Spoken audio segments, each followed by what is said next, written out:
warahmatullahi wabarakatuh. Waalaikumsalam. Waalaikumsalam warahmatullahi wabarakatuh.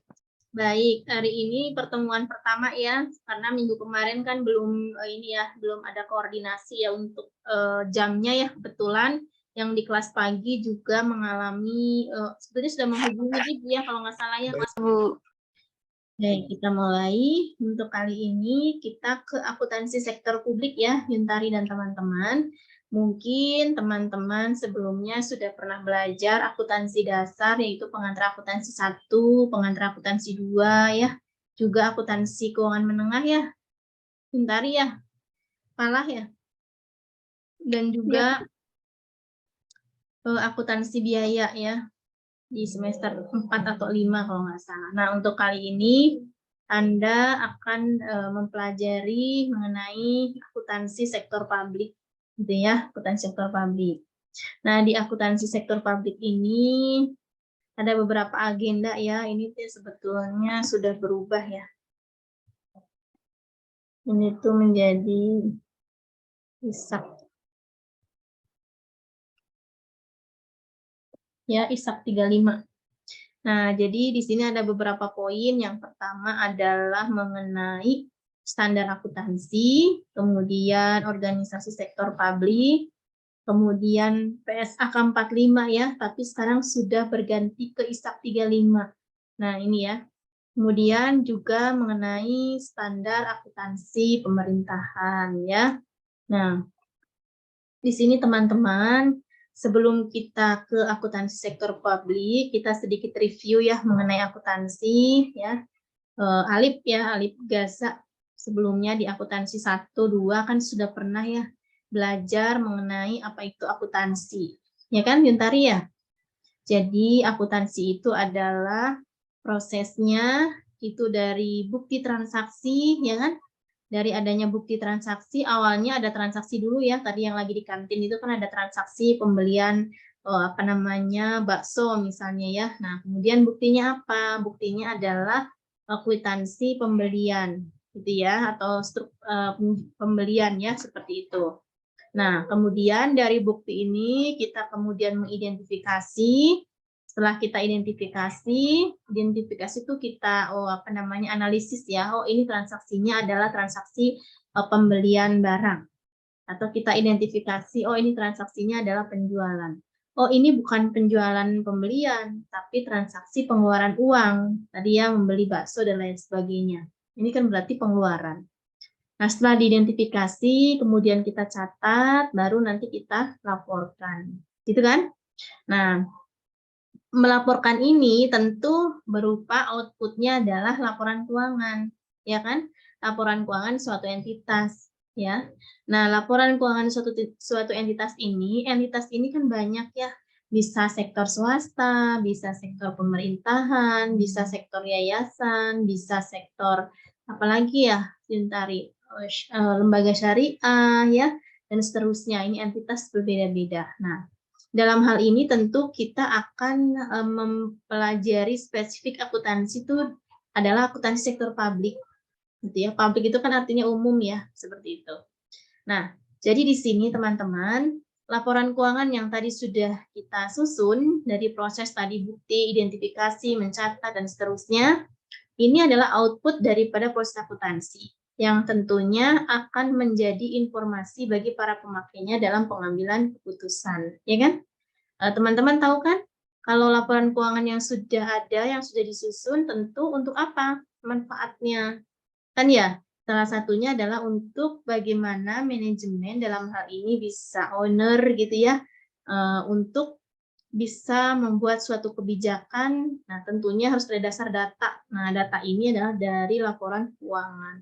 Bagaimana kondisi penjualan perusahaan kita ya, bagaimana kondisi laba atau profit perusahaan kita kalau yang perusahaannya adalah sektor swasta. Kalau sektor swasta kan tujuannya untuk mencari profit, ya kan? Tapi kalau misalnya lembaga pemerintahan atau yayasan sosial misalnya, kan tujuannya bukan untuk mencari keuntungan. gitu ya. Nah, jadi di sini kembali lagi bahwa akuntansi ini kita tahu ada yang namanya akuntansi keuangan, ya. Akuntansi keuangan teman-teman kan sudah pernah ya mempraktekkan bagaimana cara menyusun laporan keuangan di perusahaan jasa, ya kan? Nah, perusahaan jasa, kemudian di perusahaan dagang, bahkan kalau yang sudah sampai itu bagaimana cara kita menyusun laporan keuangan di ini di perusahaan manufaktur. Ya kan, selain jasa dagang kan juga ada perusahaan manufaktur ya, seperti itu. Nah, tentu di dalam akuntansi keuangan tadi yang kita mulai dari identifikasi adanya transaksi, kemudian kita catat, kemudian kita susun laporan keuangan, ini harus ada standarnya, ya kan? Standarnya. Yang kita kenal tuh standar akuntansi keuangan ya untuk sektor swasta. Bu, kenapa sih mesti harus ada standar gitu ya pertanyaannya. Kalau tidak ada standar, nanti tidak ada keseragaman. Bagaimana cara mengukurnya, ya mengukur aset bagaimana, ya cara menyajikan aset bagaimana, kan seperti itu harus ada standar yang baku supaya jadi pedoman ketika melakukan proses akuntansi tadi, gitu ya. Jadi kalau nggak ada keseragaman, cara mengukur aset tuh begini, cara melaporkannya begini, cara pengungkapannya begini. Kalau tidak ada aturannya, maka akan ada banyak perbedaan ya, bahkan pertentangan ya dalam hal penyusunan laporan keuangan. Gitu ya, karena tidak ada standar gitu kan. Makanya ada standar akuntansi ini di sini ya, yaitu standar akuntansi keuangan ya untuk sektor swasta. Nah, kemudian ada juga akuntansi manajemen. Ya, akuntansi manajemen ini pelaporan dan penggunaan akuntansinya ini untuk pengambilan keputusan manajemen ya, seperti itu. Oke, kita lanjutkan. Nah, sekarang keempat pilar akuntansi di Indonesia ya. Teman-teman, tadi Ibu sudah sampaikan bahwa di dalam proses penyusunan laporan keuangan itu harus ada standar.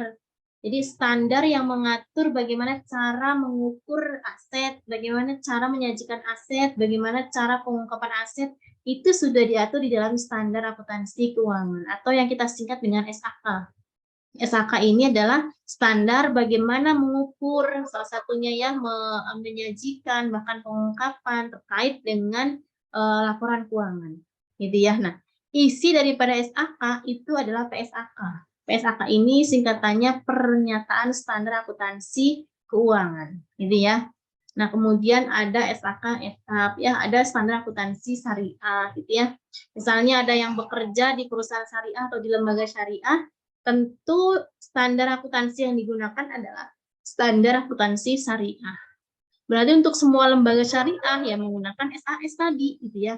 Jadi nggak boleh ya, misalnya sektor swasta kayak perusahaan jasa, perusahaan dagang, perusahaan manufaktur yang konvensional, ternyata dia menggunakan standar akuntansi syariah. Nah, ini tidak diperkenankan.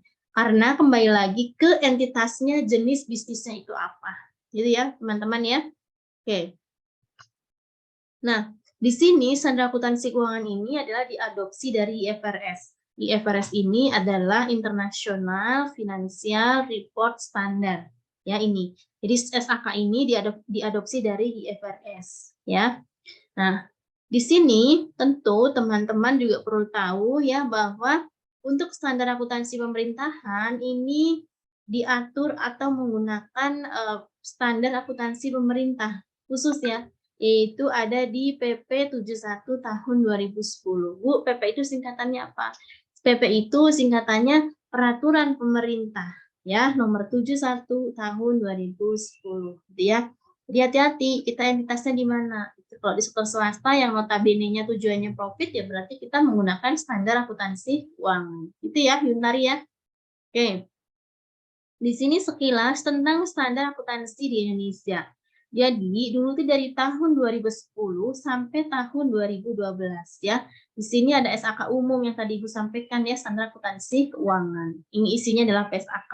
Nah, PSAK ini itu diadopsi dari IFRS ya. Kemudian SAK umum yang lainnya ada PSAK syariah ya.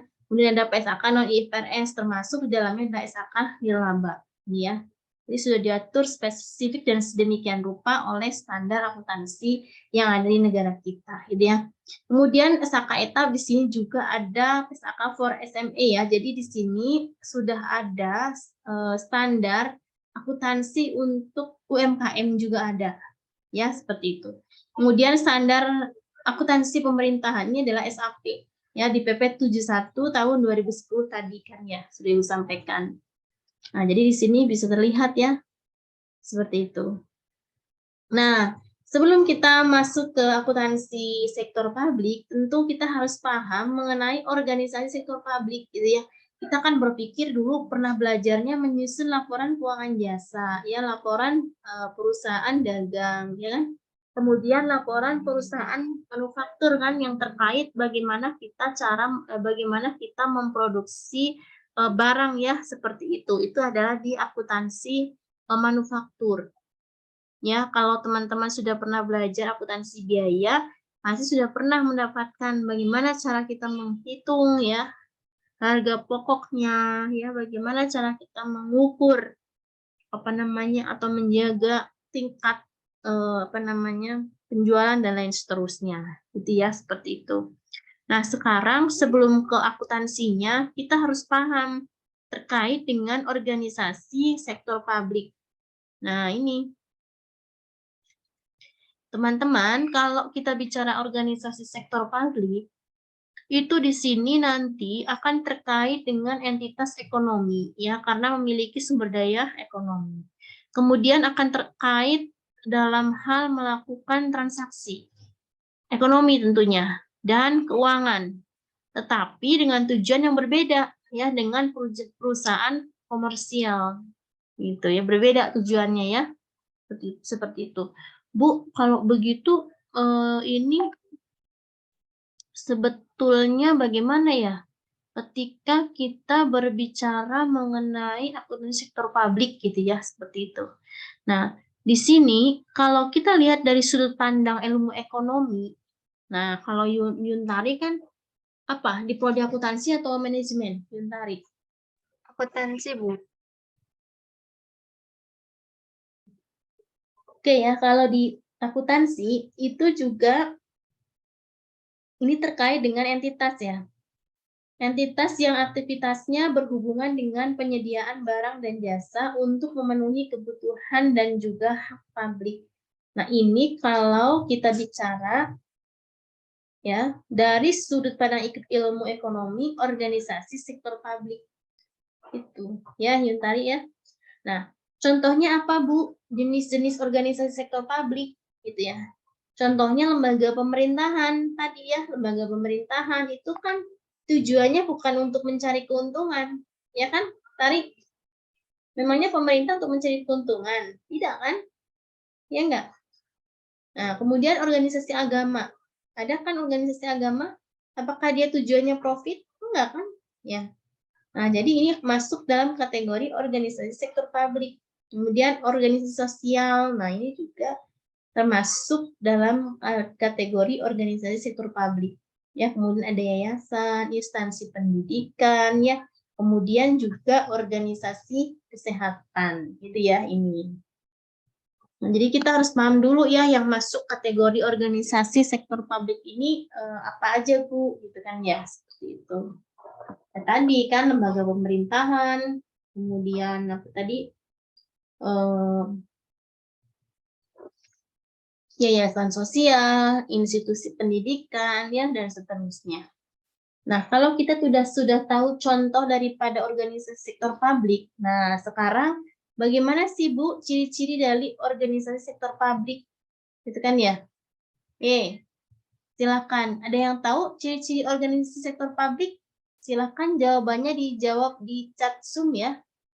Silakan. Apa sih ciri-ciri daripada organisasi sektor publik? Jenisnya kan ini contohnya. Nah, ciri-ciri dari jenis organisasi ini apa saja? Coba Anda kirim jawabannya di chat Zoom. Silakan.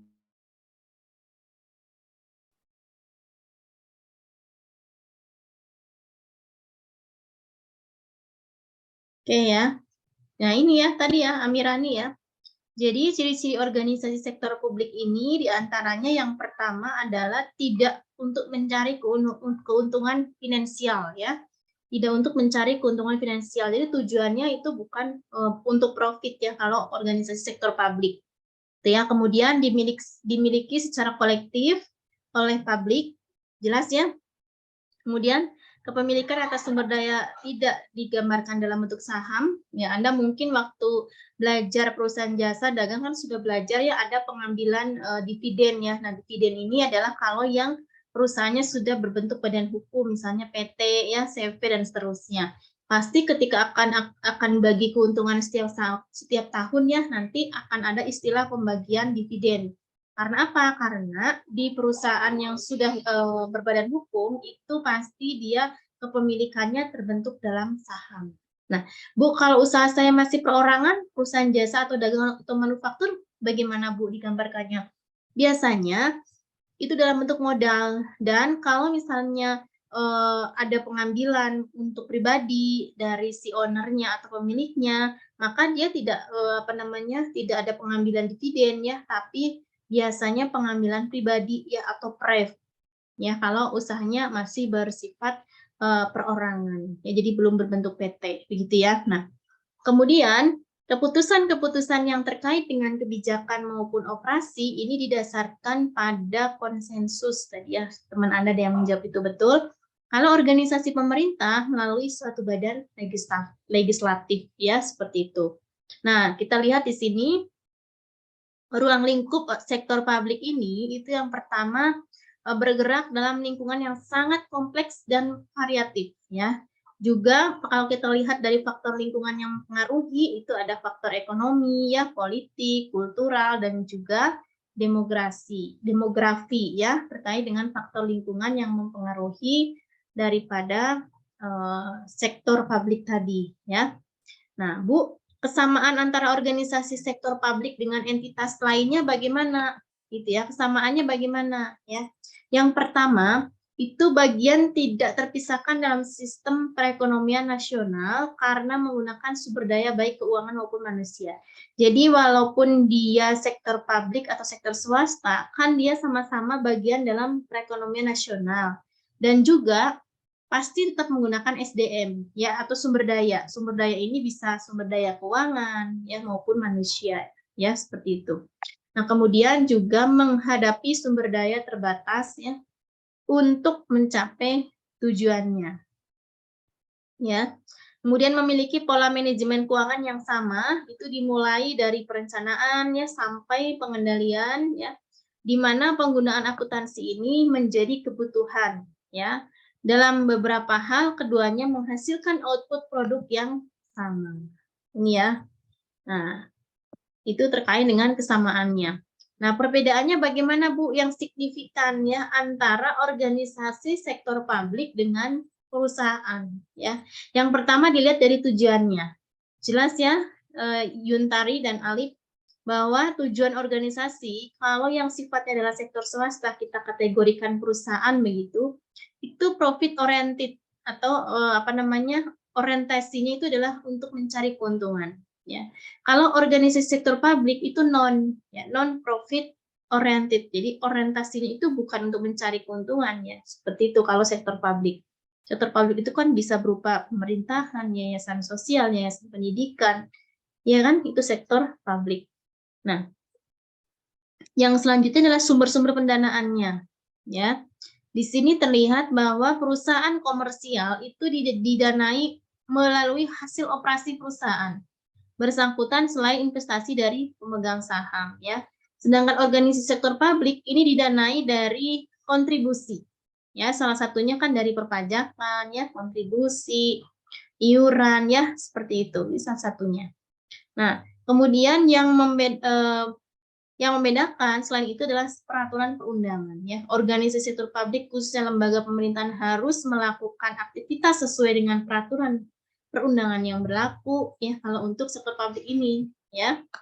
Nah, selanjutnya untuk perbandingan dari sektor publik dan sektor swasta bisa terlihat dalam tabel ya seperti ini ya. Kita lihat dari tujuan organisasi kalau sektor publik ini adalah non profit motifnya. Motifnya itu untuk motifnya non keuntungan, bukan untuk mencari keuntungan. Tapi kalau sektor swasta adalah untuk mencari keuntungan atau profit. Sumber pendanaan sektor publik itu dari iuran, tadi Ibu sudah sampaikan, dari dana masyarakat, dari pajak yang teman-teman bayarkan atau yang wajib pajak seluruh Indonesia bayarkan, ini adalah salah satu sumber pendanaan. Kita tahu bahwa dari pajak saja itu sumber pendanaan ya, itu hampir dikatakan itu berdasarkan data hampir 80% ya. Penerimaan negara kita sumbernya adalah dari pajak. Ya. Tapi kalau sektor swasta, ini dari pemegang saham. Makanya ketika teman-teman mendirikan bisnis berbentuk PT, maka nanti di situ ada informasi terkait dengan saham ya. Saham si Yuntari misalnya berapa nilainya, kemudian saham Alip berapa nilainya dan seterusnya, itu tercantum di dalam akte ya, akte pendirian ya. Kemudian perbandingan selanjutnya dilihat dari struktur organisasi. Ya, kalau sektor pabrik itu kan birokratis ya, kemudian kaku ya, hierarkis ini. Tapi kalau sektor swasta adalah fleksibel dan juga bersifat fungsional ya. Kalau dilihat dari anggaran, sektor pabrik terbuka untuk publik, artinya begini ya teman-teman. Mungkin ada nggak yang di sini ketika melakukan perjalanan ya suka melihat mengenai laporan realisasi anggaran berupa poster yang suka dipasang tuh di pas lampu merah. Ada yang pernah lihat nggak? Laporan realisasi anggaran dana desa A misalnya. Kan desa suka dapat ini ya, apa namanya, ini ya, dana ya dari pemerintah ya. Dana dari pemerintah itu yang kemudian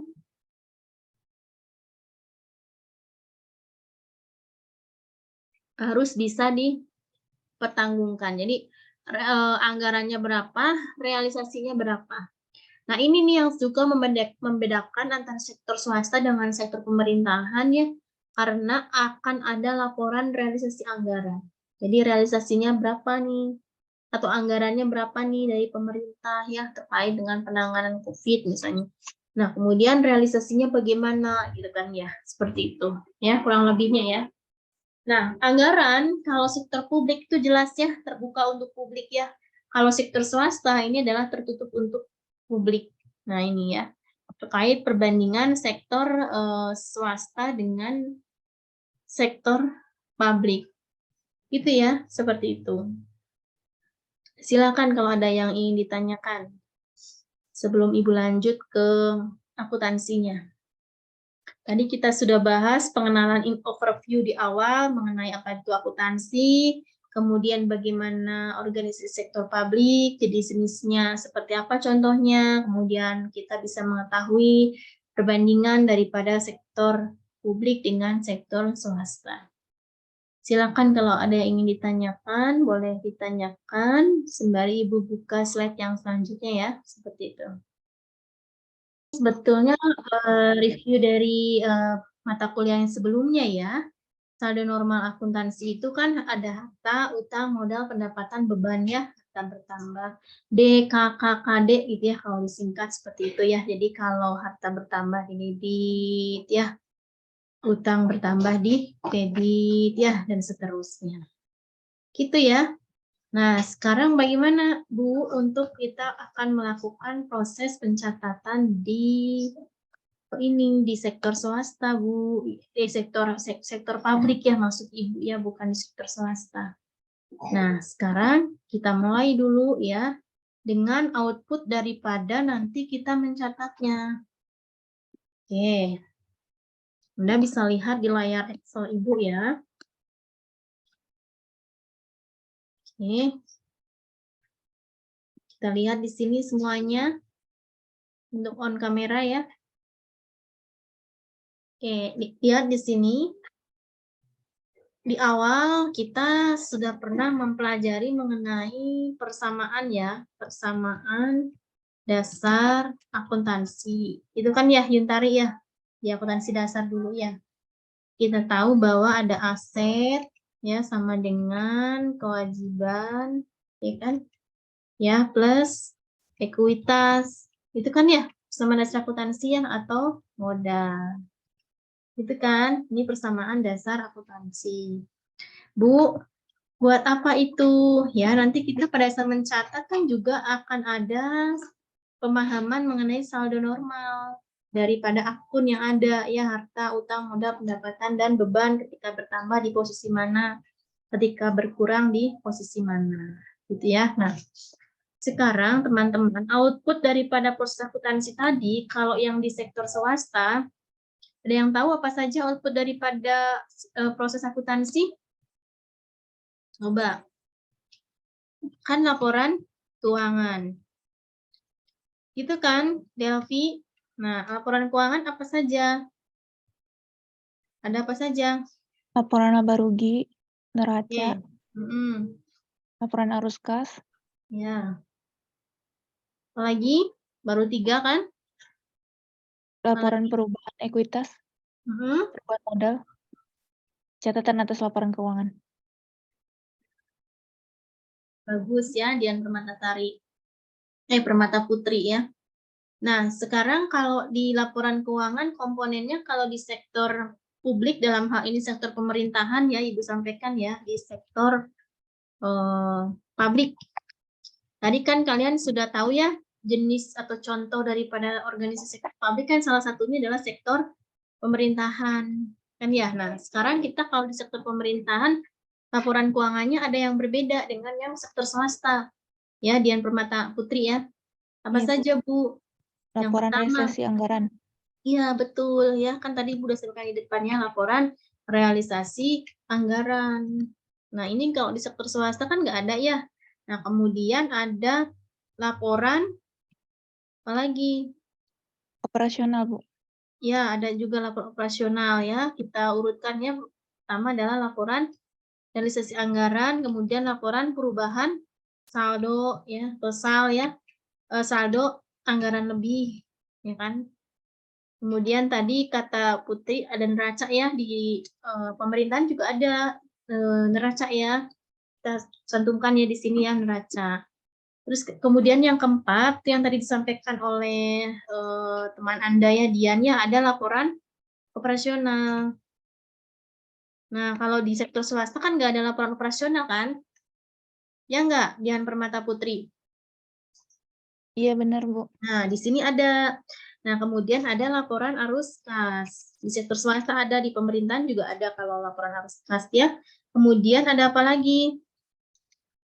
Laporan perubahan ekuitas. Ekuitas. Nah, ini ada juga nih di pemerintahan juga ya.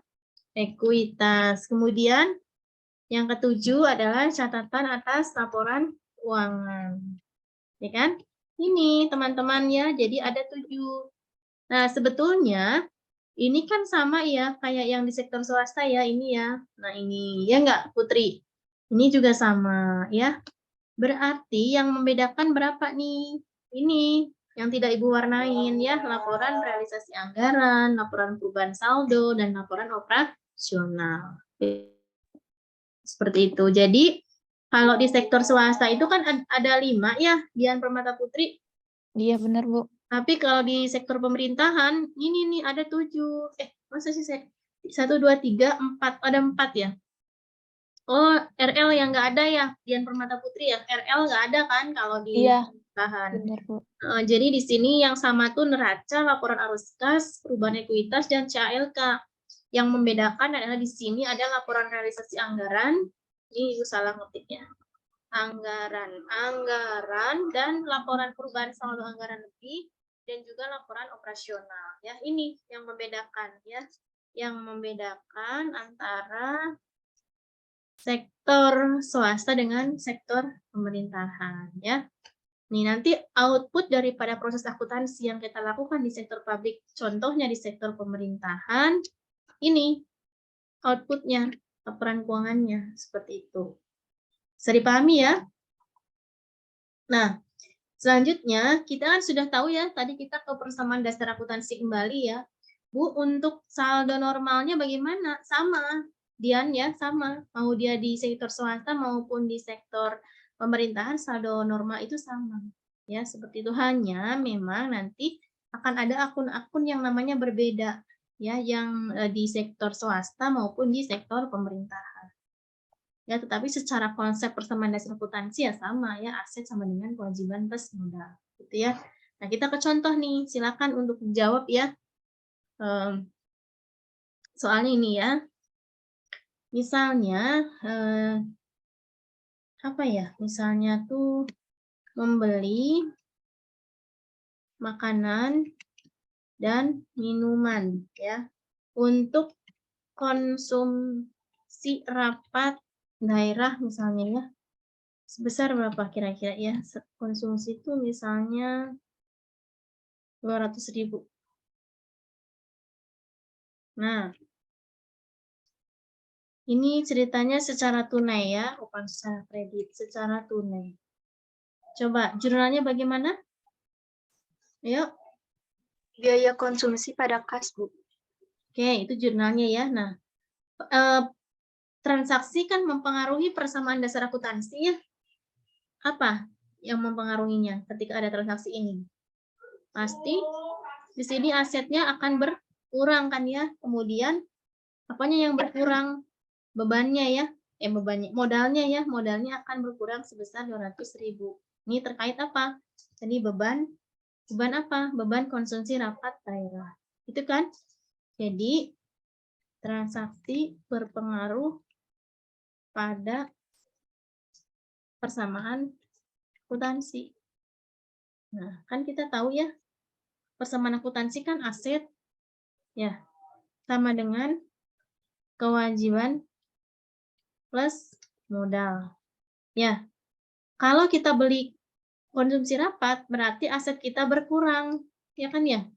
Berarti berkurang sebesar 200.000 kan ya? 200.000.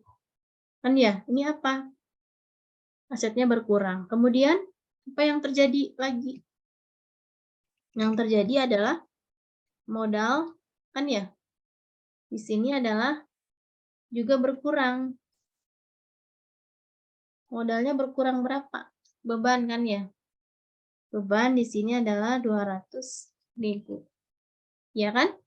Jadi kalau ada transaksi ini, asetnya berkurang 200, modalnya juga berkurang 200. Kan ya? Jadi sama-sama. Kan 200 berkurang 200 kan nanti ujung-ujungnya juga hasilnya akan sama. Jadi nggak boleh ya yang si sebelahnya berkurang 200, kemudian yang sebelahnya tidak berkurang. Nah ini. Jadi transaksi pasti akan berpengaruh pada kesamaan akuntansi. Nah ini. Nah baru kalau ditanya jurnalnya, ya baru di sini. Ya, aset berkurang di sebelah mana? Kredit atau debit? Di sebelah mana? Kredit, Bu. Aset ini kan bisa kas atau bank. Berarti di kredit. Kan ya, berapa? 200.000. Itu kan ya, Bintari. Terus apa lagi yang berkurang? Nggak ada. Apa lagi yang berarti otomatis kalau yang satunya kredit pasti belahannya adalah debit. Apa debitnya? Beban. Beban konsumsi rapat. Kan harta, utang, modal, pendapatan, beban bertambah di debit. Sebesar berapa? 200.000. Ya. Seperti itu. Nah, ini kita pindahin ke sini kan rada menjauh ke sini ya. Nah, jadi ketika ada transaksi yang terjadi, pasti persamaannya juga akan berubah. Dan ini adalah jurnalnya. Oke. Silahkan selanjutnya ya, diisi ini ya. Semuanya menjawab di chat Zoom, menerima pendapatan, pajak, ini pajak daerah ya, misalnya PBB gitu ya, sebesar 50 juta. Silakan. Pengaruhnya dan juga jurnalnya. Lewat sini padahal.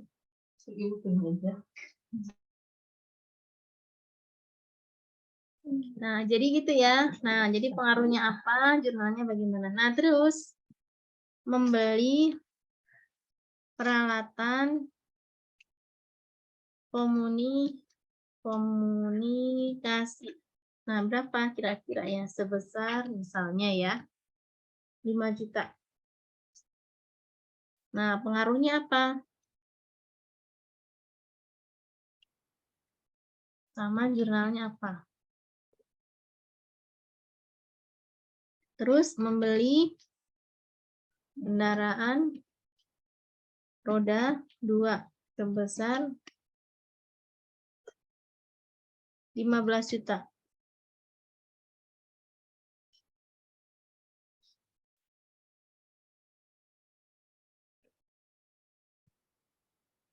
Telah dibayar.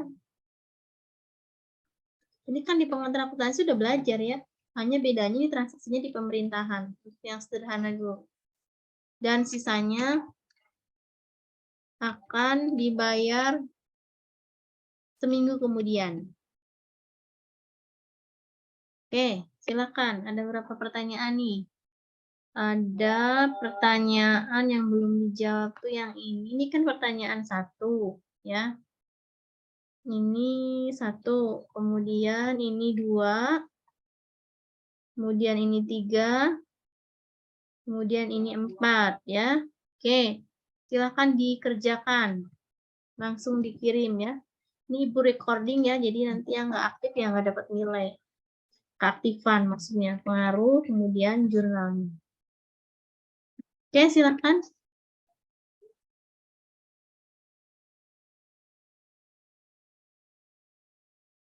Pendapatan pajak di debit, kan ya? Kemudian apa?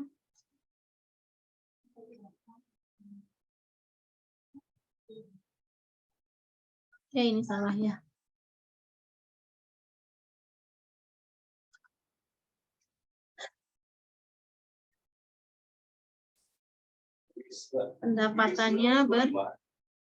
Pendapatannya di sebelah mana? Debit, kredit? Kalau untuk cash kita Pendapatannya berapa? Pendapatan pajak bertambah kan di debit. Kan ya? Kemudian kasnya kebalik ini Ibu Maya. Kredit. Kemudian kasnya di debit. Kan ya, kas di kas daerah berarti ya. Kas di kas daerah. Daerah ini adalah di debit. Gitu ya. Kan kasnya bertambah di debit, pendapatannya bertambah di kredit. Gitu kan? Oke. Ini jurnalnya harusnya di sini. Taruhnya ya. Nilainya adalah 50 juta. Gitu kan, ini jurnalnya berarti peralatannya di debit, kasnya di kredit sebesar 5 juta. Membeli kendaraan. Membeli kendaraan siapa nih? Tadi yang komunikasi sudah kan, ini kan yang komunikasi sudah, kasnya berkurang, ya. Berarti kalau pengaruhnya berarti ini modal. Modal bertambah. Nah, jurnalnya ini ya. Kemudian yang membeli kendaraan roda berarti totalnya 15 juta kan ya. Berarti ini pengaruhnya di sini, pengaruhnya dulu ya. Siapa namanya? Ini yang ngerjain ini tuh siapa? Oh ini. Siapa nih? Dian Permata Putri. Nah, pengaruhnya apa?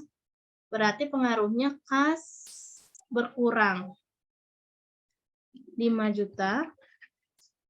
Kemudian aset tetap bertambah. Kan ya, bertambah. Ini kan 15 juta. Dan utang ya, kewajiban jangka pendek kita asumsikan ya adalah bertambah sebesar 10 juta. Itu kan Dian? Halo Dian. Nah, sekarang baru jurnalnya. Nah, jurnalnya berarti kan asetnya berarti kita catatnya sebagai kendaraan kan ya? Yang dikredit apanya? Yang berkurang apanya? Kasnya ya? Kas sama jangka hutang, Bu. Kasnya sebesar berapa? 5 Kasnya? juta. 5 juta. Terus utang kan? Hutangnya kan kalau bertambah dikreditkan. Berapa? Benar, Bu. 10 kan ya? Benar. 10. Berarti di sini hutangnya kita spesifikkan saja hutang jangka pendek. Nah, baru kendaraan. Kendaraannya adalah di debit kan ya? Kan kendaraannya bertambah kan ya? Iya, Bu. Totalnya berapa kendaraannya? 15 juta. Nah, 15 juta. Nah, berarti di sini adalah 15 juta. Begitu ya, jadi punya kendaraan seharga 15 juta, tapi caranya dengan bayar tunai 5 juta, sama sisanya utang 10 juta, gitu ya, seperti itu. Jadi, dapatlah kendaraan itu, ya. Oke, jadi kendaraannya 15 juta, kasnya berkurang 5 juta, masih punya utang sebesar 10 juta, gitu kan, seperti itu. Bisa dipahami ya? Bisa, Bu. Ya, ini yang punya Dian Permata Putri, maksud bertambah, ya udah betul ya. Oke, nah ini baru transaksi yang sederhana, kan ya. Nah, terus kan Anda juga sudah pernah ya mengenai membuat jurnal umum, kan ya. Kan kalau sudah dicatat, ini kan dasarnya dari transaksi ya, Dian ya. Jadi dari bukti transaksi, ya kan?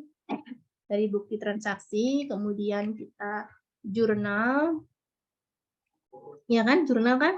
Kemudian kita buat buku Iya, Bu. besar, ya kan? Kemudian kita buat neraca saldo, ya kan ya? Neraca saldo. Nah, kalau ada nanti AJP, ajudan penyesuaian, kemudian neraca saldo setelah disesuaikan, baru kita ketemu worksheet, kan ya? Worksheet atau kertas kerja. Nah, baru nanti kita baru bisa buat laporan keuangan. Karena ini kan prosesnya untuk mendapatkan tadi ya laporan keuangan tadi ya. Nah, hanya nanti akan ada beberapa laporan yang berbeda ya, yang sebelumnya Anda sudah pernah buat. Seperti itu.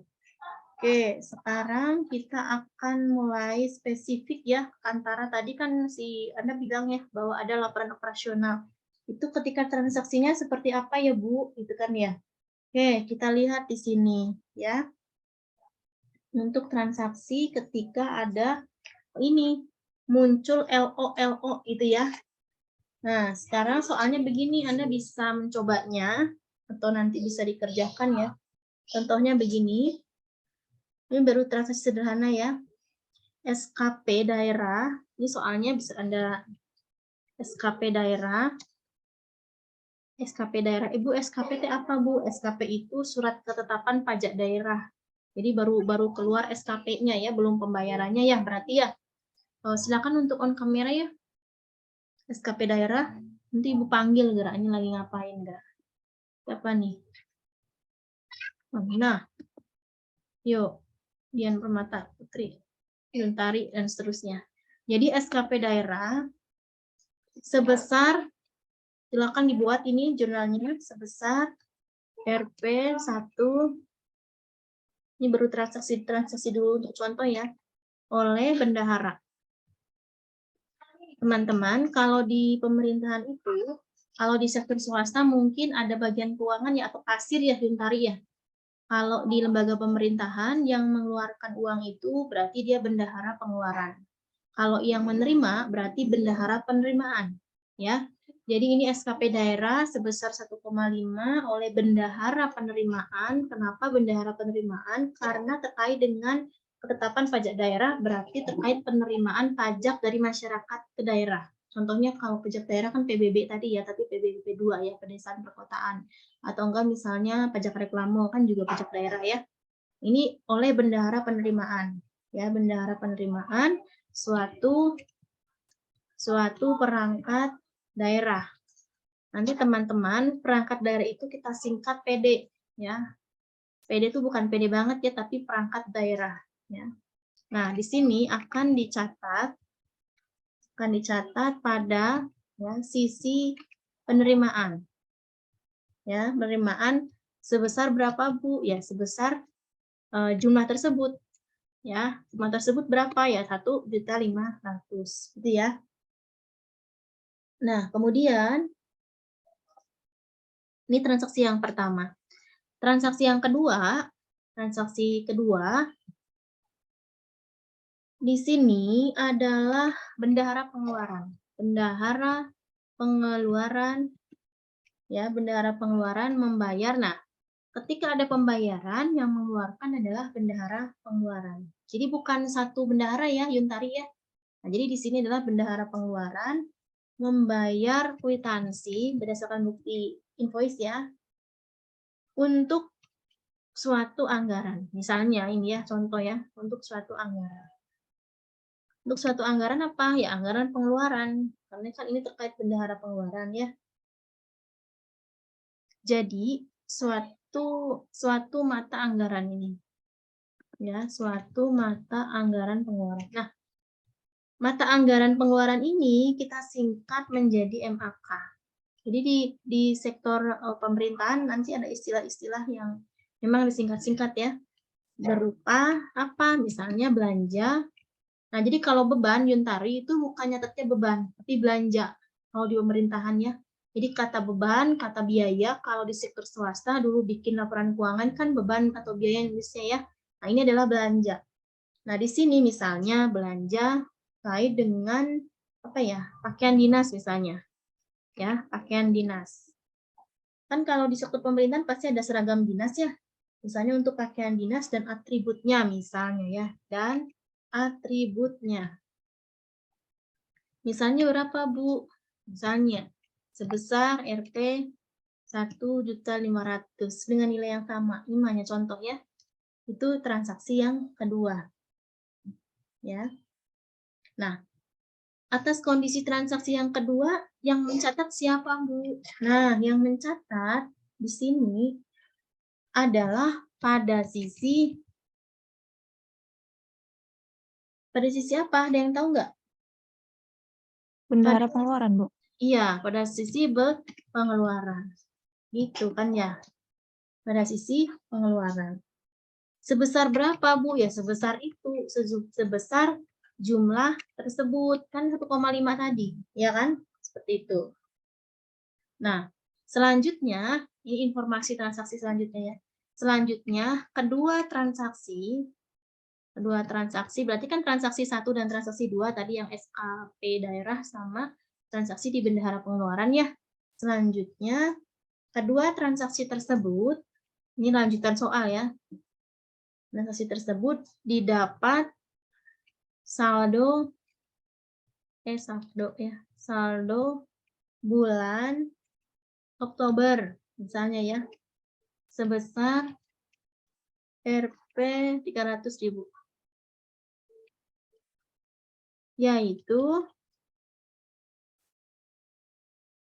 Yaitu penerimaannya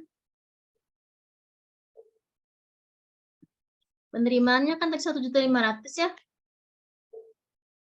1.500.000 dikurangi pengeluaran 1.300.000.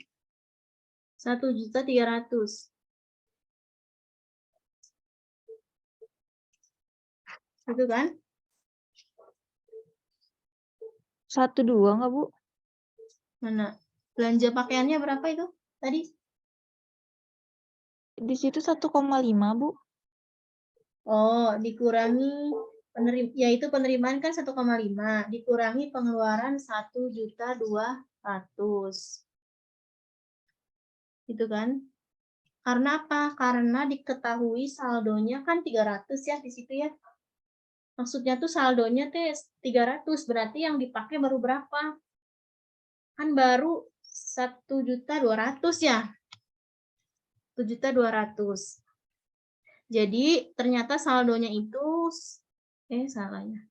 Benar ini ya, saldonya adalah 300, yaitu penerimaan 1.500.000 dikurangi pengeluaran 1.200.000, berarti kan saldonya 300. Kan ya?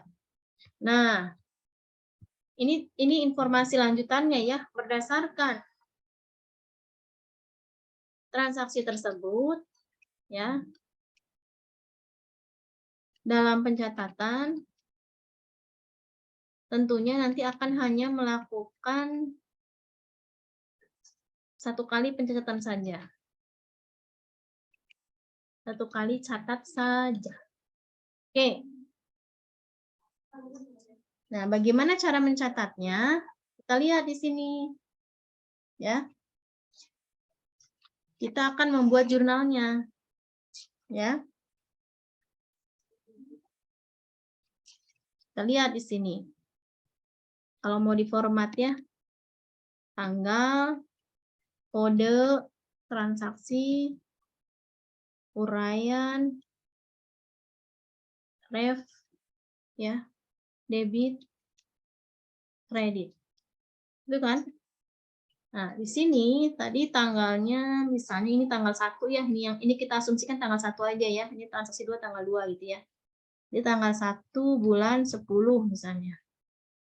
Nah, kodenya kode transaksi nanti kita mengikuti ya. Kalau misalnya ini khas berarti kan kode akunnya 1 ya, kepala 1 yang Yuntari ya. 1 dan seterusnya gitu ya. Ini dikosongkan dulu. Kemudian uraiannya tadi kita ada apa? SKP daerah sebesar 1.500.000 oleh bendahara penerimaan. Nah ini, kan ini belum ada penerimaan ya, baru keluarnya SKP saja. Baru ada keluar apa tadi SKPT, surat ketetapan pajak daerah. Jadi baru keluar surat ketetapannya saja. Ya, berarti kan jadinya piutang. Ya kan? Kan uangnya belum diterima. Pajak daerahnya belum diterima, baru keluar suratnya saja. Jadi kalau di pemerintahan itu, walaupun uangnya belum masuk, tapi suratnya sudah ditetapkan, itu harus sudah dicatat. Makanya ini berdasarkan surat ketetapan pajak daerah. Kan berarti baru cetak surat ketetapan aja, uangnya belum masuk. Nah, berarti ini adalah masuk piutang. Berarti kan uangnya masih di luar, masih di masyarakat kan. Ini kan kategori aset. Aset. Kan ya? Ini aset kan? Nah, berapa Bu piutangnya? Ini karena baru SKP ya. SKP daerah.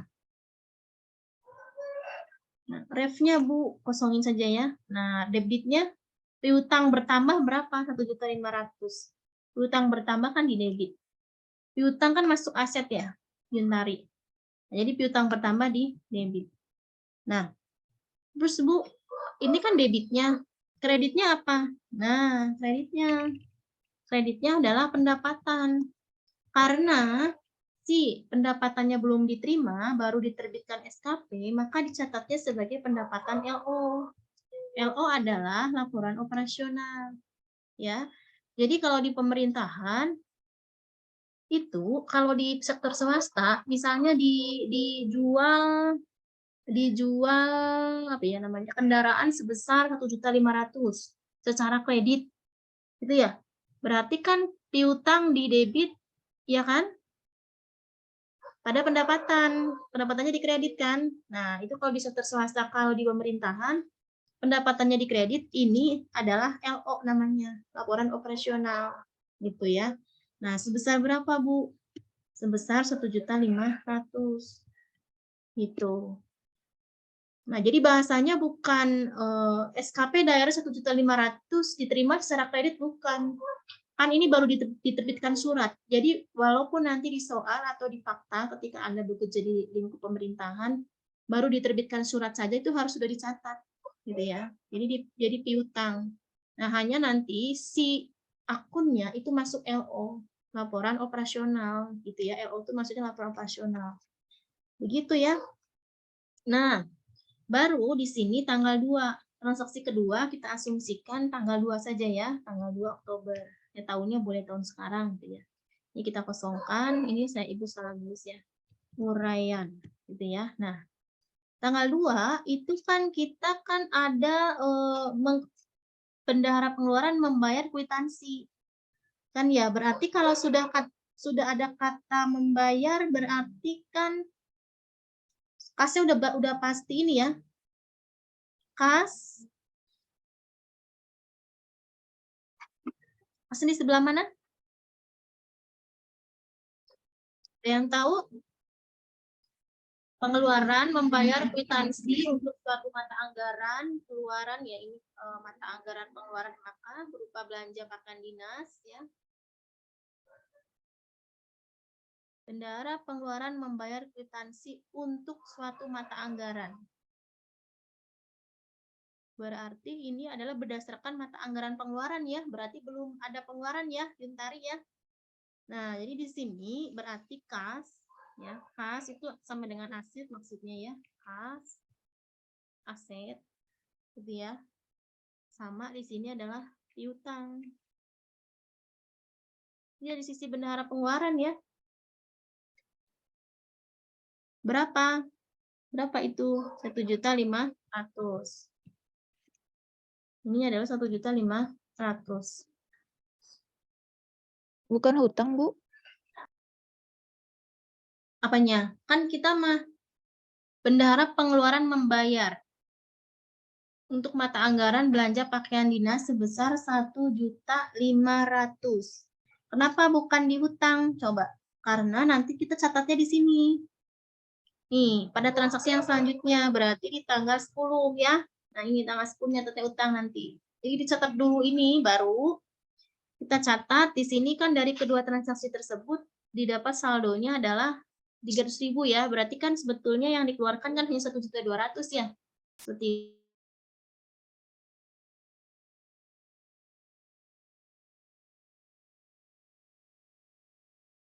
Nah, berarti di sini di tanggal 10-nya catat utangnya ya.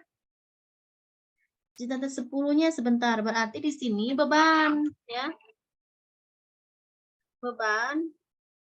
Beban pakaian dinas LO. Ya, berapa nilainya? 1.200.000. Ya, kemudian baru di sini adalah utang. Ya. Utang lancar. Ya, utang lancarnya berapa, Bu? 1.200.000. Gitu ya. Nah, baru nanti catat lagi nih pada saat nanti pembayaran kan? Ya, pada saat pembayaran ya, kita lihat di sini tanggal 17 Oktober misalnya ya. Nah, di sini berarti utangnya yang didebit ya. Utang didebitnya itu adalah sebesar 1.200.000. Gitu kan? Nah, jadi maksudnya dari transaksi kedua ini kan berdasarkan, jadi di transaksi kedua ini belum ada pembayaran ya. Jadi 1.500.000. Nah, jadi kita ke piutang. Kenapa, Bu? Bukan hutang, karena dicatatnya di ini nih. Pada saat dia ada pengakuan di situ informasi saldo ya, 300.000.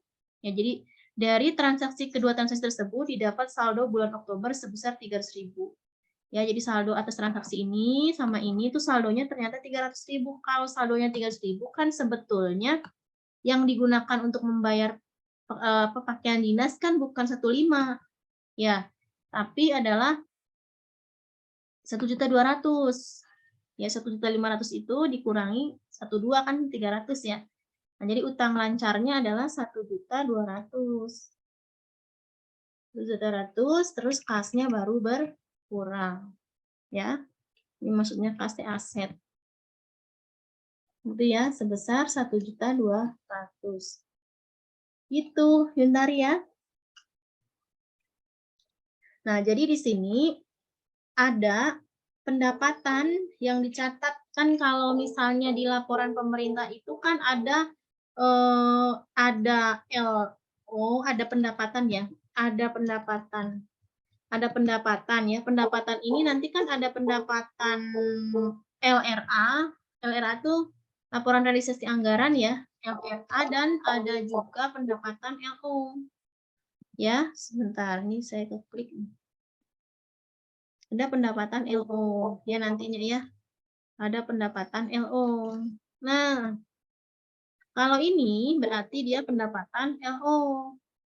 Ya, jadi untuk membedakan akun pendapatan yang dicatat dalam LRA, ya, laporan LRA itu nanti di pelaporan pelaksanaan anggaran dengan pendapatan yang dicatat dalam laporan operasional atau laporan finansial, maka akun pendapatan ini dibedakan menjadi dua. Nantinya ada pendapatan LRA, ada pendapatan LO.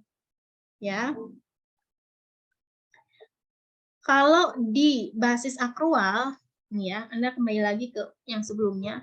Basis akuntansi itu kan ada basis kas dan ada juga basis akrual, ya. Nah, di sini kalau basis akuntansi akrual, maka pendapatan LO dan beban itu dicatat pada saat diperoleh atau terjadinya. Ya, kalau akrual ya. Ini kalau akrual, pendapatan LLA, ini A ya. Pendapatan LRA tadi ya. Pendapatan LO dan beban dicatat pada saat perolehan atau terjadinya. Nah, kalau pada transaksi yang tadi, itu PD hanya menerima salinan SKP daerah yang diterbitkan oleh PKD, ya oleh PKD. Sebagai apa Bu PKD tadi? Sebagai dokumen untuk menagih kepada wajib pajak. Gitu ya, seperti itu. Nah, jadi meskipun bendahara penerimaan belum menerima pembayaran pajak daerah, kan tadi ya pajak daerahnya kan belum diterima ya. Nah, itu tetap dicatat sebagai pendapatan LO pada sisi kredit kan ya tadi ya, yang tertera di SKP daerah yaitu 1.500.000. Gitu ya. Ada yang bingung nggak? Bingung yang ini yang di tanggal 2 Oktober ya? Nah, ini ya, Yuntari, pada tanggal 2 Oktober, pada tanggal 2 Oktober, berapa nih? Oktober ya? Bukan 2 Oktober ya, tanggal 9, ini tanggal 9 ya, tanggal 9, 10. Ini penjelasan yang ini, pada tanggal 9 Oktober, bendahara penerimaan kan menerima pembayaran pajak daerah ya, sebesar SKP daerah ya, ini ya. Ini kan? Sebesar SKP daerah, sehingga akan berakibat pada dua hal. Bertambahnya aset, kan ya, bertambahnya aset, berupa kas, ya kan, sebesar 1.500.000. Jadi yang 9 Oktober ini nyambung di yang 1 Oktober ini, Yuntari. Ya, kalau yang transaksi tadi yang belanja dinas itu di tanggal yang 10.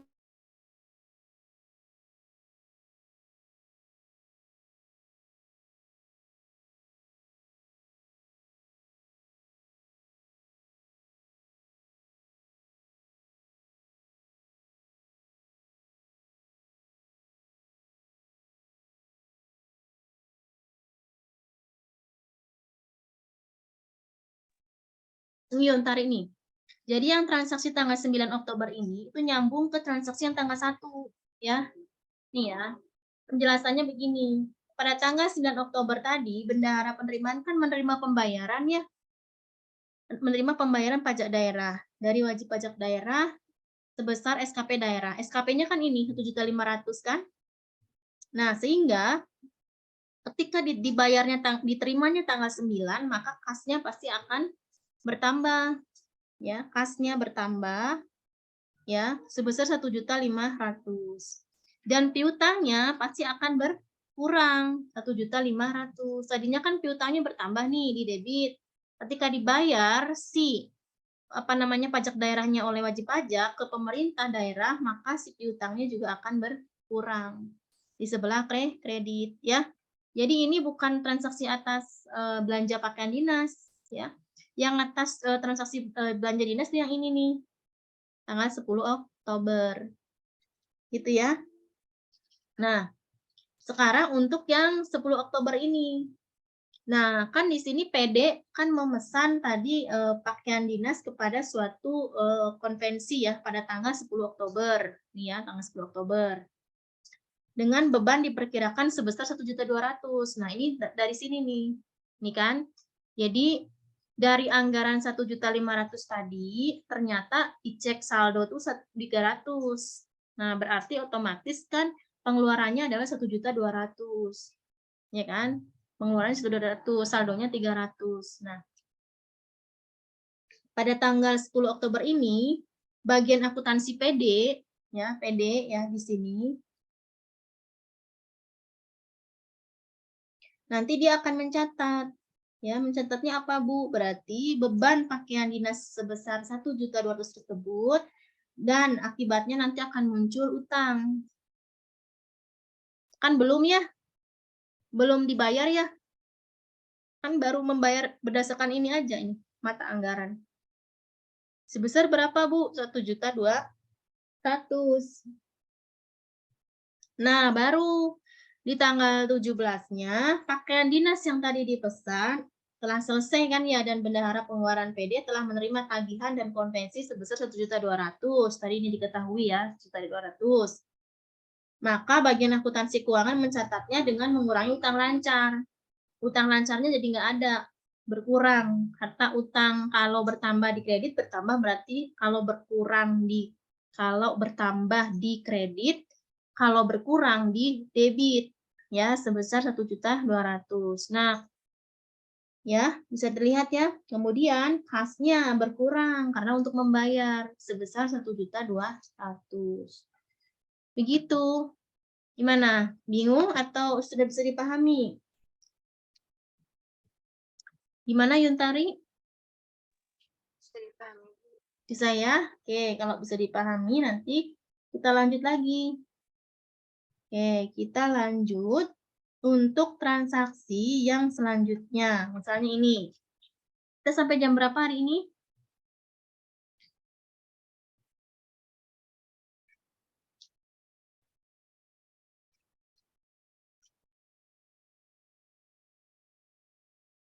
Kita lihat contoh yang selanjutnya. Di sini SP2D ya. Ada yang tahu apa itu SP2D? Coba ada yang tahu SP2D?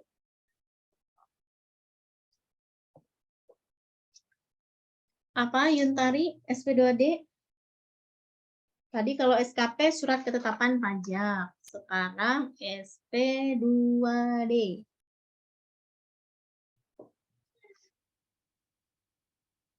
Surat perintah, ayo. Pencairan dana. Pencairan dana, Bu. Ya, itu ya.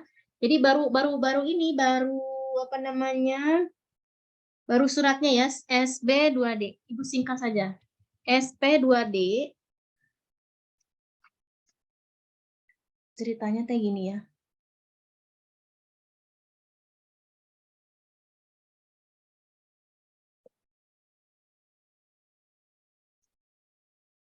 Berarti ini ada di kas bendahara pengeluaran ya. Kalau pengeluaran ya berarti bendahara pengeluaran ya. Pengeluaran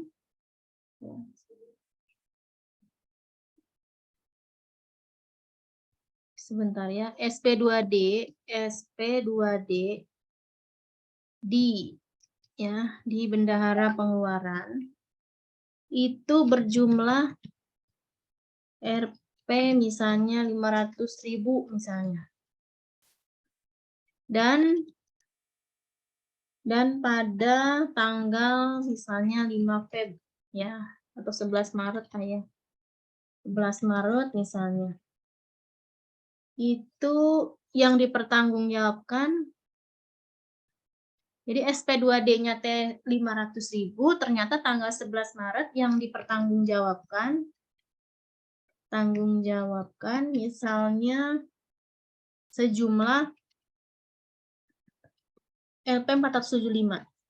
Jadi suratnya itu 500, tapi yang dipertanggungjawabnya adalah 475. Berarti terdapat sisa kan ya?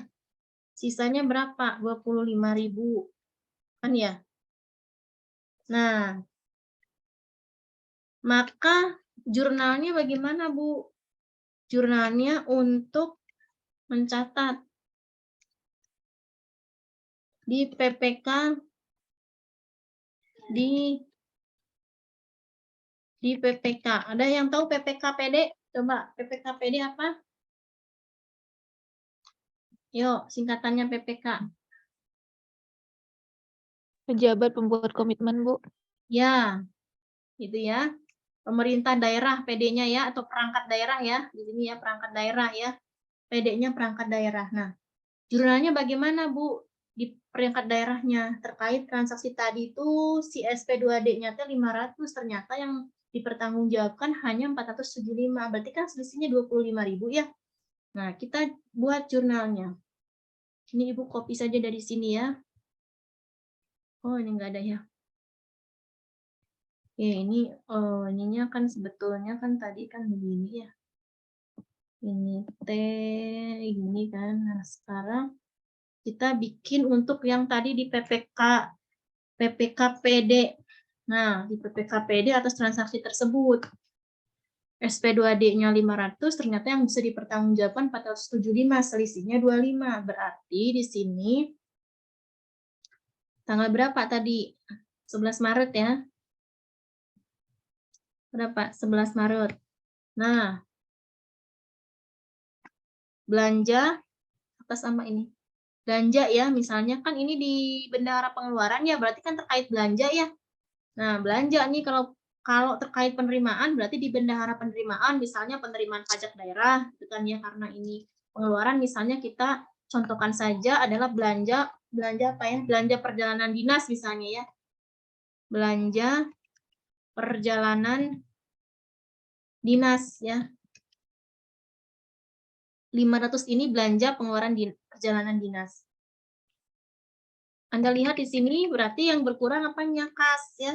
Kas di mana? Kas di bendahara pengeluaran. Sebesar berapa, ada yang tahu? Debitnya 500 berapa? 500.000 kan ya? Kreditnya berarti 500.000. Nah, kemudian di akhir bulannya berarti 31 Maret ya. 1 Maret ya, berarti di sini kita catat selisihnya yang tadi, kas di bendahara pengeluaran. Karena yang dipertanggungjawabkan hanya 475, selisihnya 25. Berarti di sini adalah ekuitas dana ranca. Ya, kasnya bagaimana, Bu? Kasnya bertambah atau berkurang? Berarti kan ada penambahan ya. Sisanya kan? Berarti kalau ada uang sisa, kas di bendahara pengeluaran berkurang atau bertambah?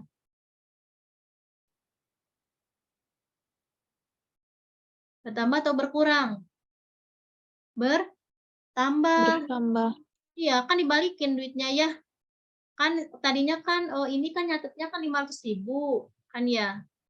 Ya nggak? 500.000 awalnya tuh berdasarkan surat kan, SP2D. Nah, berarti kan belanja perjalanan dinasnya misalnya 500.000 sesuai. Nah, ternyata diketahui setelah dilaksanakan yang bisa dipertanggungjawabkan 475, sisanya 25. Berarti kalau ada sisa 25 kan berarti kas di bendahara pengeluaran kan jadi bertambah, dibalikin ya.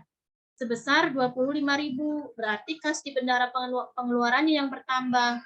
Secara saldo normal kan kalau kas bertambah kan di debit. Tetapi ini kasnya bukan kas umum ya, tapi kas di bendahara pengeluaran, bukan kas di bendahara penerimaan. Karena ada beban yang ternyata tidak bisa dipertanggungjawabkan, mungkin nggak ada buktinya ya, atau apa ya. Nah, sehingga ini harus dikembalikan sebesar 25.000. Kalau kasnya bertambah, persamaan akuntansinya kan modalnya juga bertambah. Ya nggak? Modal bertambah di mana? Kan di kredit. Kan ya? Sebesar 25.000. Kan ya? Harta, utang, modal, pendapatan, beban, DKKKD. Ketika modal bertambah berarti di kredit. Kas bertambah di debit, tapi kas di bendahara pengeluaran. Gitu ya. Bisa dipahami? Jangan salah ya nama akunnya ya.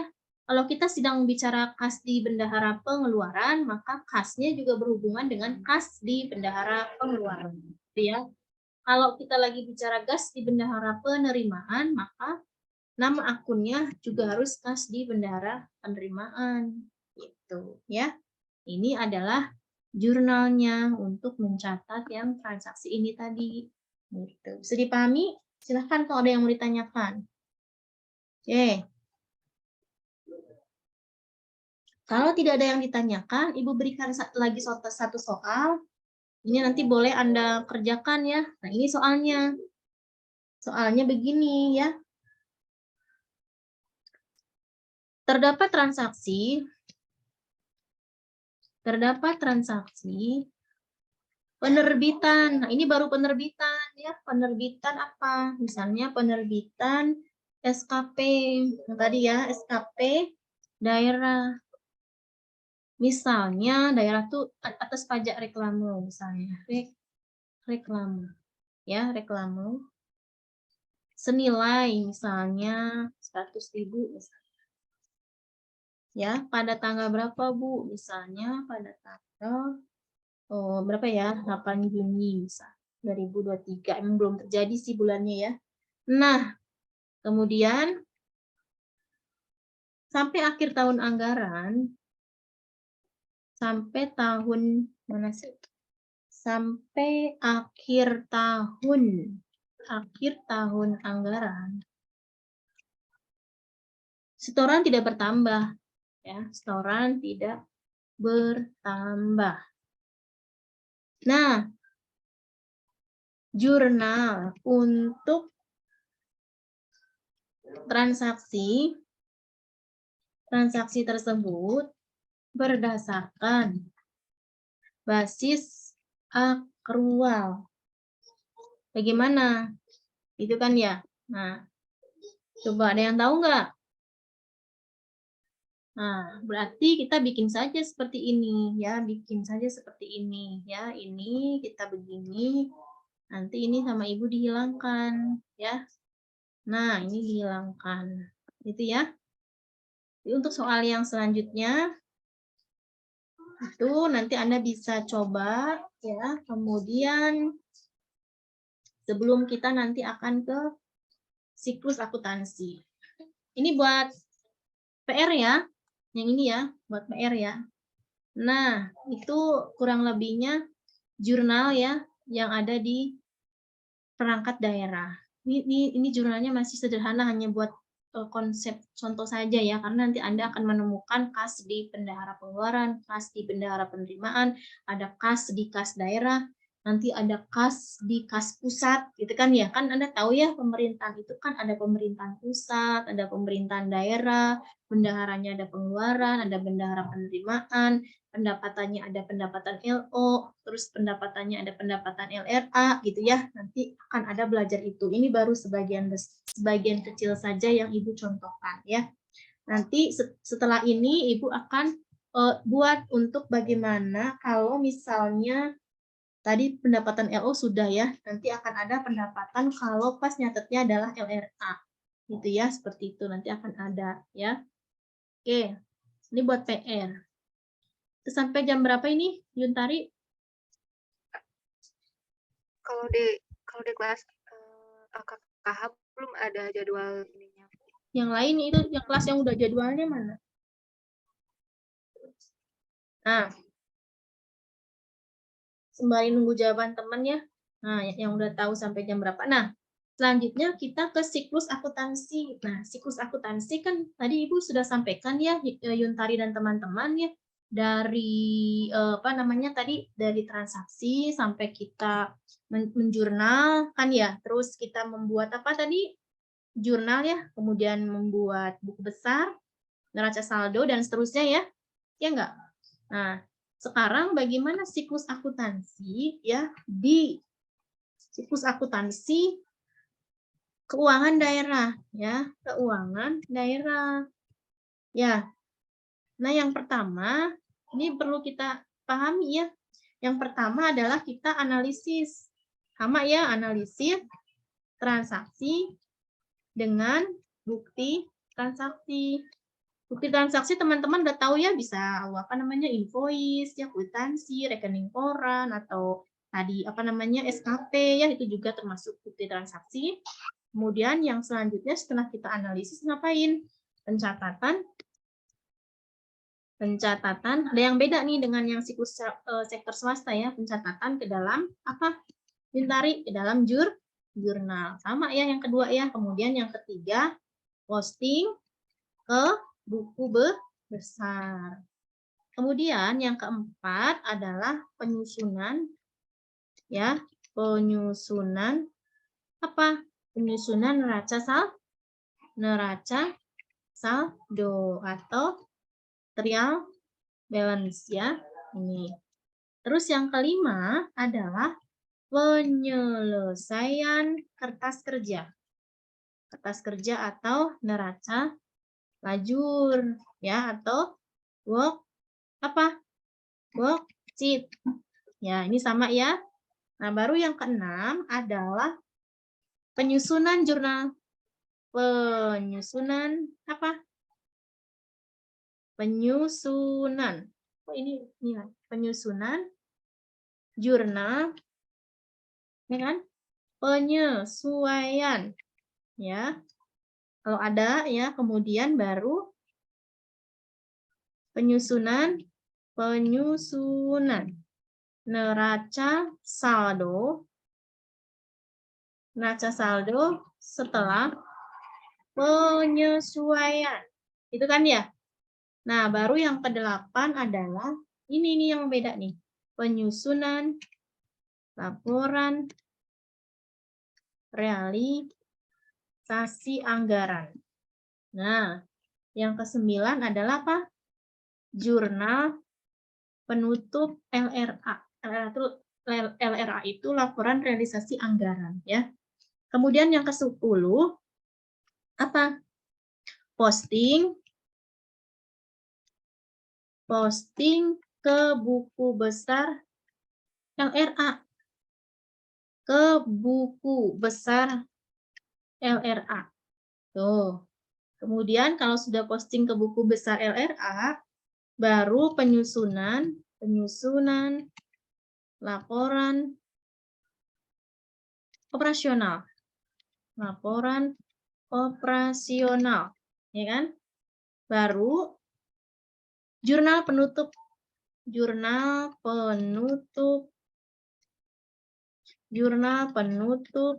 apa? LO. Nah, ya baru yang ke-13 adalah posting. Ini lumayan banyak prosesnya ya. Nah, posting ke buku besar LO. Nah, baru yang ke-14 neraca saldo setelah penutupan LRA dan LO. Nah, nih saldo. Nah, baru yang terakhir adalah neraca ya. Neraca. Nah, jadi neraca setelah LRA dan LO. Ya, setelah ada neraca saldo setelah penutupan LRA dan LO. Itu baru adalah yang terakhir adalah neraca. Itu ya. Nah, nanti kita akan bahas satu persatu ya. Supaya Anda nanti tidak bingung ya, nanti bagaimana cara membuat jurnal LO. Nah, kita akan memulai, Ibu sampaikan yang pertama adalah jurnal LO. Gitu ya, jurnal LO. Nah, Bu, jurnal LO itu digunakan untuk mencatat transaksi apa? Nah, pertanyaannya ya. Jadi jurnal LO itu untuk mencatat ya transaksi terkait akun. Akun apa, Bu? Akun aset. Terus apalagi? Kewajiban. Apalagi? Ekuitas. Apalagi? Pendapatan LO. Apalagi, Bu? Dan juga, ini LO-nya harus gede. LO. Dan juga apa? Dan juga beban LO. Ya, dan juga beban. Gitu ya. Nah, ini untuk mencatatnya adalah untuk ini. Terus jurnal EO ini, dengan mencatat jurnal LO ini, nantinya hasilnya apa, Bu? Nantinya akan menghasilkan apa? Itu pertanyaannya. Nantinya akan menghasilkan apa? Menghasilkan laporan operasional ya, atau LO, dan apa? Dan neraca. Ujungnya terakhir di neraca kan secara umum ya, neraca. Gitu ya. Jadi jurnal EO itu tujuannya untuk mencatat ini, nah hasilnya adalah untuk membuat laporan operasional dan juga neraca nih yang ini. Gitu kan ya, seperti itu. Nah, sekarang jurnal LO ini itu untuk mengetahui mana yang dicatat di debit dan mana yang dicatat di kredit, maka kita harus mengetahui saldo normalnya dari sisi akun melalui persamaan akuntansi. Ya. Nah, sekarang saldo normal berhubungan dengan posisi apa, Bu? Posisi akun di dalam persamaan akuntansi, ya.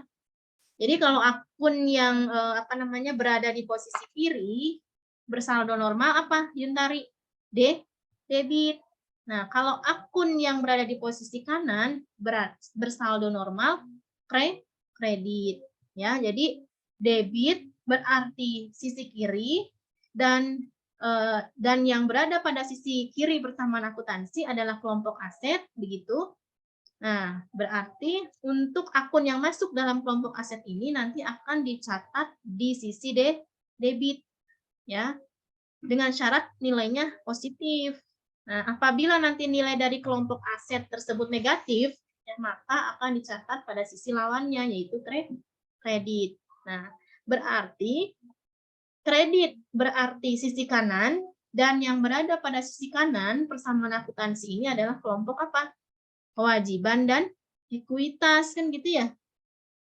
Nah, akun yang masuk ke dalam kelompok kewajiban dan ekuitas itu nanti akan dicatat di sebelah kredit.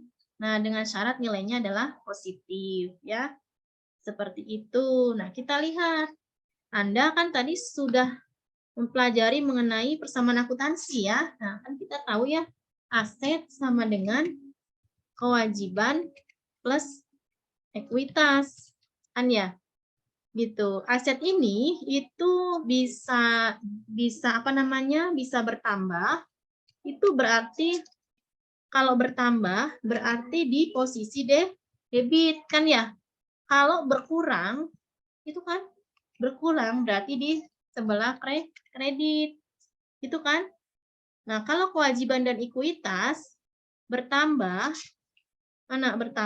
itu berarti di mana bertambah teh? Bertambah berarti di kredit. Kan ya? Kalau dia berkurang berarti di debit. Itu kan ya, Yuntari? Nah, ini adalah persamaan akuntansi. Nah, sekarang kita contoh jurnal LO. Nah, misalnya begini, Bu, contoh transaksi yang kita nanti membuat jurnal LO seperti apa? Ini contohnya ya. Misalnya menerima menerima pendapatan pajak lagi ya, pendapatan pajak. Sekarang pajak daerah hotel. Hotel kan termasuk pajak daerah ya. Misalnya pada tanggal 11 Maret 2023 misalnya, sebesar berapa, Bu? Misalnya kalau pajak hotel misalnya sebesar 50 juta misalnya ya. Nah, bagaimana, Bu? Kita mencatat jurnal LO. Nah, berarti di sini tadi kan ada tanggal, kode rekening, apalagi uraian, ref, debit, kredit, gitu ya. Nah, ini tanggal 11 Maret. Kode rekening kalau berhubungan kas kan 1.1 ya. Misalnya 1.1.1 kita buat 0201 urutan pertama, maksudnya ya, uraiannya apa? Berarti kalau kita mendapatkan pendapatan pajak hotel di kas mana? Di kas bendahara pengeluaran atau penerimaan? Kas di bendahara apa? Penerimaan. Kas di bendahara penerimaan berapa? Kan udah diterima pendapatannya, di debit atau di kredit? Di debit. Ya kan? Udah diterima. Nah, baru di sini adalah pendapatan apa? Pendapatan pajak hotel. Kan ya? Itu di kredit sebesar 50 juta. Itu ya, seperti itu. Nah, ini adalah contoh jurnal LO terkait penerimaan pendapatan pajak hotel sebesar 50 juta. Gitu ya. Seperti itu. Nah, contoh selanjutnya. Misalnya Untuk masih contoh selanjutnya ya, contoh untuk masih di LO ya. Nah, operasional kan, ini kan berarti terkait operasional kan, penerimaan kan operasional. Nah, contoh selanjutnya misalnya membeli ATK, ini masuk operasional ya, sebesar Rp 500.000 misalnya, secara tunai. Kita lihat di sini, ini contoh jurnal LO.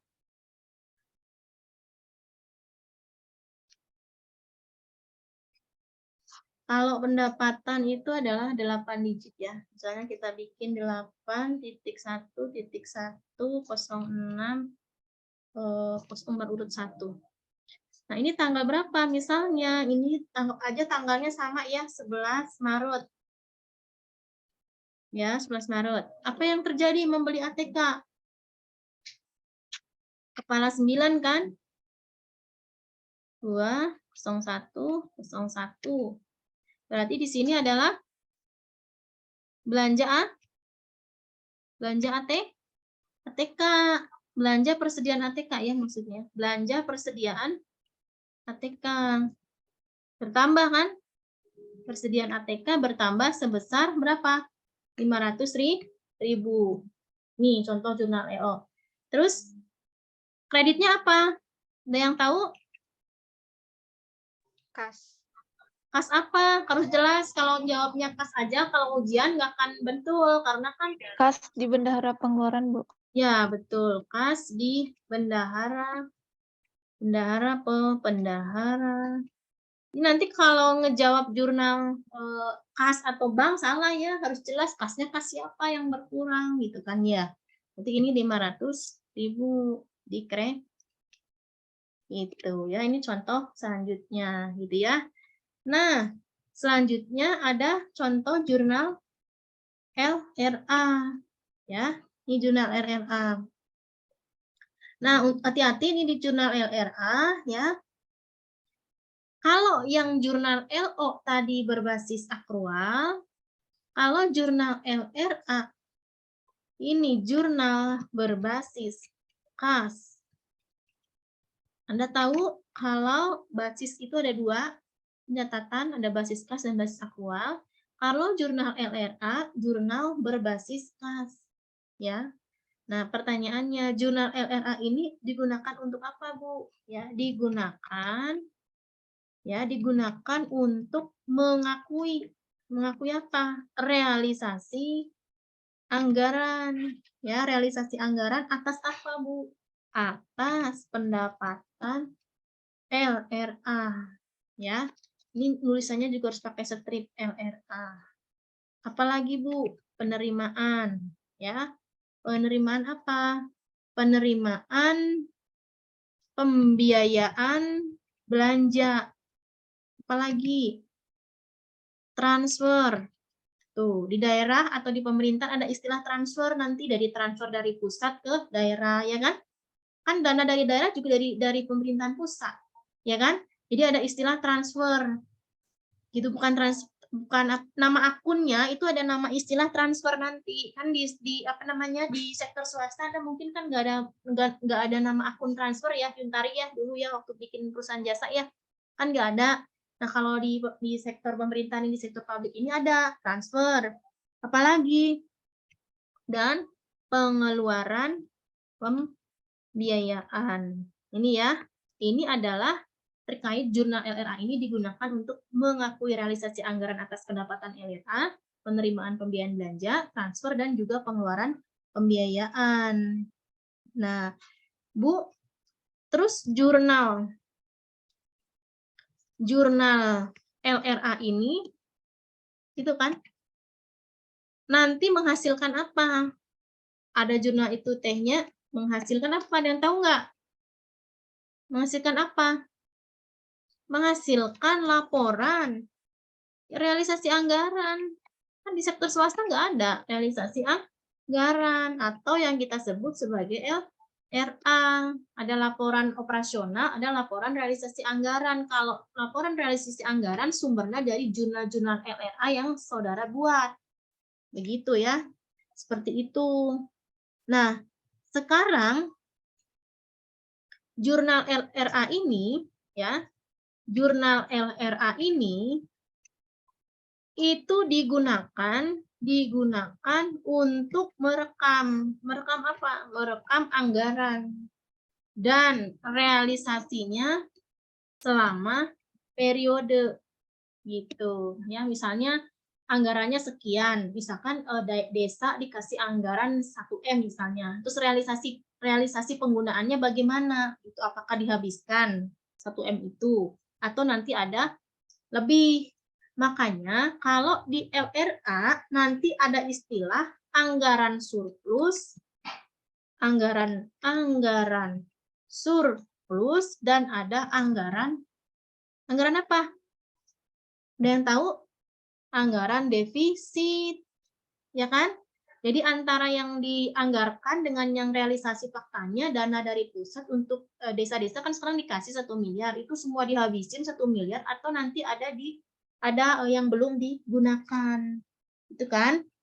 Nah ini hati-hati.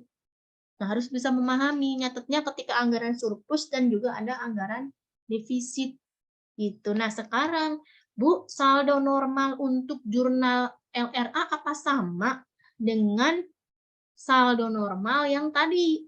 Nah, beda ya. Jadi di sini ada saldo normal untuk jurnal LRA. Nah, akunnya apa saja, Bu? Nih akunnya. Nanti ada debit, ada kredit. Nah, akunnya kalau di LRA nanti ada estimasi pendapatan. Kemudian ada estimasi penerimaan pembiayaan, ada apropriasi ya, apropriasi belanja. Ya, ada apropriasi belanja. Kemudian ada apropriasi pengeluaran pembiayaan. Apa itu apropriasi belanja? Ada yang tahu? Silakan ya. Harus tahu ini apropriasi belanja itu apa ya. Nah, ini apropriasi pengeluaran pembiayaan ya. Kemudian estimasi perubahan sal artinya saldo ya. Kemudian pendapatan pendapatan LRA. LRA-nya harus besar nulisnya ya. LRA. Kemudian penerimaan pembiayaan, baru belanja, baru pengeluaran pembiayaan. Nah, sekarang tinggal saldo normalnya di mana, Bu, ini? Oke, kita lihat sama-sama ya. Ini adalah saldo normal untuk jurnal LRA. Ketika akun estimasi pendapatan, saldo normalnya itu adalah di debit. Ini celentang ya maksudnya ya, di debit. Estimasi perubahan pembiayaan ada di debit. Apropriasi belanja itu saldo normalnya ada di kredit. Apropriasi pengeluaran pembiayaan itu di kredit. Estimasi perubahan sal ini bisa saja di debit, bisa saja di kredit. Ini menyesuaikan ya, nanti kita akan praktekkan. Nah, kalau pendapatan LRA sama nih. Saldo normal ya, ketika pendapatan bertambah saldo normalnya di mana? Ditarik, di kredit kan ya? Nah, ini pendapatan LRA juga di kredit. Penerimaan pembiayaan juga di kredit. Pendapatan bertambah kan sama aja penerimaannya. Nah, itu juga di kredit. Belanja, kalau di sektor swasta kan beban ya, beban bertambah di debit, ini juga sama. Belanja di debit. Pengeluaran pembiayaan berarti juga di debit. Itu. Ini adalah saldo normal untuk akun LRA. Itu ya. Seperti itu. Nah, ini ya. Ini adalah saldo akun LRA. Nah, ini. Nah, baru nanti kita akan contoh ya supaya Anda tidak bingung. Nah, sebelumnya terkait jurnal LRA ini ya, tadi kan sudah estimasi pendapatan dan seterusnya ya. ketika anggaran telah ditetapkan, maka masing-masing entitas akan melakukan penjurnalan dari anggaran tersebut. Dengan cara mencatatnya bagaimana, Bu? Mencatat akun estimasi pendapatan dan estimasi penerimaan pembiayaan di sisi debit sebesar nilai anggarannya. Ini ya. Akun apropriasi belanja dan apropriasi pengeluaran pembiayaan itu di sisi kredit. Kan ya? Di sisi kredit. Sebesar apa, Bu? Sebesar nilai anggarannya, ya. Dan akun estimasi perubahan saldo pencatatannya akan menjadi penyeimbang antara sisi debit dan juga sisi kredit. Gitu ya, seperti itu. Nah, apabila anggarannya surplus, ya, maka estimasi perubahan saldo akan dicatat di mana? Di sisi kredit. Nah, ini nih. Kalau apa tadi? Kalau anggarannya surplus, kan anggaran itu bisa saja surplus, bisa saja defisit. Nah, kalau anggarannya surplus, berarti si estimasi perubahan saldonya itu akan dicatat di kredit. Dicatat di kredit. Kalau anggarannya estimasi perubahan saldonya yang tadi defisit, maka estimasi perubahan saldonya akan di sisi debit. Ini berarti yang ini anggarannya berarti defisit. Berarti di debit. Gitu ya, seperti itu. Nah, bagaimana sekarang? 3 menit lagi ya. Bagaimana contoh pencatatannya? Pencatatannya. Nah, yang pertama kita akan mencontohkan bagaimana pencatatan untuk anggaran yang surplus. Gitu kan ya. Nah, ini nanti kita akan lanjut di pertemuan yang akan datang. Ya, sekarang 15.28 ya. Oke.